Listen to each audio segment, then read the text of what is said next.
ಲಿಂಗತ್ವ ಅಲ್ಪಸಂಖ್ಯಾತರ ಬದುಕನ್ನು ಉತ್ತಮಪಡಿಸುವ ನಿಟ್ಟಿನಲ್ಲಿ ಮೈತ್ರಿ ಯೋಜನೆಯಡಿ ನೀಡುವ ಮಾಸಾಸನವನ್ನು 800 ರೂಗಳಿಂದ 1200 ರೂಗಳಿಗೆ ಹೆಚ್ಚಿಸಲಾಗುವುದು. ಜೊತೆಗೆ ಗುರುತಿಸುವಿಕೆ ಹಾಗೂ ಗುರುತಿನ ಚೀಟಿ ವಿತರಣೆಯ ಪ್ರಕ್ರಿಯೆಗಳನ್ನು ಸರಳಗೊಳಿಸಲಾಗುವುದು. ಮಾಜಿ ದೇವದಾಸಿಯರ ಕಲ್ಯಾಣಕ್ಕಾಗಿ ವಿವಿಧ ಕಾರ್ಯಕ್ರಮಗಳನ್ನು ಅನುಷ್ಠಾನಗೊಳಿಸಲಾಗುವುದು.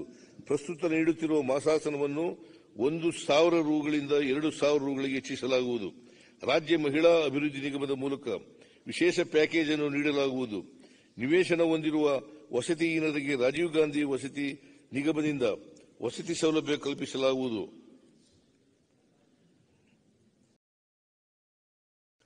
ಅವರ ಸಾಮಾಜಿಕ ಆರ್ಥಿಕ ಸ್ಥಿತಿಗತಿ ಕುರಿತಂತೆ ನಿಖರ ಮಾಹಿತಿ ಸಂಗ್ರಹಿಸಿ ಪುನರ್ವಸತಿ ಕಲ್ಪಿಸಲು ಮರು ಸಮೀಕ್ಷೆ ನಡೆಸಲಾಗುವುದು.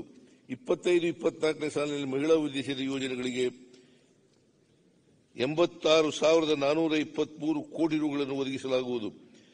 ಮಕ್ಕಳ ಉದ್ದೇಶಿತ ಯೋಜನೆಗಳಿಗೆ 2024-25ನೇ ಸಾಲಿನಲ್ಲಿ 54,617 ಕೋಟಿ ರೂಗಳನ್ನು ಒದಗಿಸಲಾಗುವುದು. ಸಮಾಜ ಕಲ್ಯಾಣ.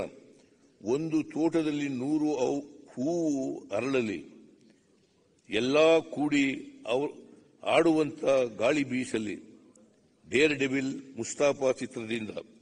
ಕರ್ನಾಟಕ ಅನುಸೂಚಿತ ಉಪಯೋಜನೆ ಮತ್ತು ಬುಡಕಟ್ಟು ಉಪಯೋಜನೆಗಳಡಿಯಲ್ಲಿ 2024-25ನೇ ಸಾಲಿನಲ್ಲಿ ಪರಿಶಿಷ್ಟ ಜಾತಿ ಉಪಯೋಜನೆಗೆ 27,674 ಕೋಟಿ ರೂಗಳನ್ನು, ಪರಿಶಿಷ್ಟ ಪಂಗಡದ ಉಪಯೋಜನೆಗೆ 11,447 ಕೋಟಿ ರೂಗಳನ್ನು ಸೇರಿದಂತೆ ಒಟ್ಟಾರೆ 39,121 ಕೋಟಿ ರೂಗಳ ಅನುದಾನವನ್ನು ಒದಗಿಸಲಾಗಿದೆ.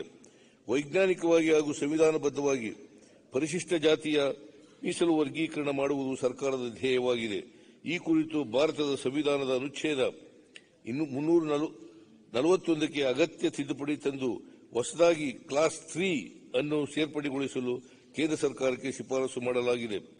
ಪರಿಶಿಷ್ಟ ಜಾತಿ, ಪರಿಶಿಷ್ಟ ಪಂಗಡ, ಹಿಂದುಳಿದ ವರ್ಗಗಳು ಮತ್ತು ಅಲ್ಪಸಂಖ್ಯಾತರ ವಸತಿ ಶಾಲೆಗಳು ಮತ್ತು ವಿದ್ಯಾರ್ಥಿ ನಿಲಯಗಳ ನಿರ್ಮಾಣಕ್ಕಾಗಿ ಒಟ್ಟು 2,710 ಕೋಟಿ ರೂಗಳನ್ನು ಒದಗಿಸಲಾಗಿದೆ.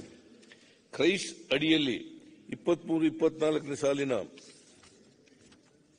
ವಸತಿ ಶಾಲೆಗಳ ಕಟ್ಟಡ ನಿರ್ಮಾಣ ಕಾರ್ಯವನ್ನು ಪೂರ್ಣಗೊಳಿಸಲಾಗಿದೆ. 24-25ನೇ ಸಾಲಿನಲ್ಲಿ ಪರಿಶಿಷ್ಟ ಜಾತಿ, ಪರಿಶಿಷ್ಟ ಪಂಗಡ ಹಾಗೂ ಹಿಂದುಳಿದ ವರ್ಗಗಳ ಇಲಾಖೆಗಳಿಂದ ಸೇರಿದ ಒಟ್ಟು 29 ವಸತಿ ಶಾಲೆ ಸಂಕೀರ್ಣಗಳ ನಿರ್ಮಾಣ ಕಾಮಗಾರಿಗಳನ್ನು 638 ಕೋಟಿ ರೂಗಳ ಅಂದಾಜು ವೆಚ್ಚದಲ್ಲಿ ಕೈಗೊಳ್ಳಲಾಗುವುದು.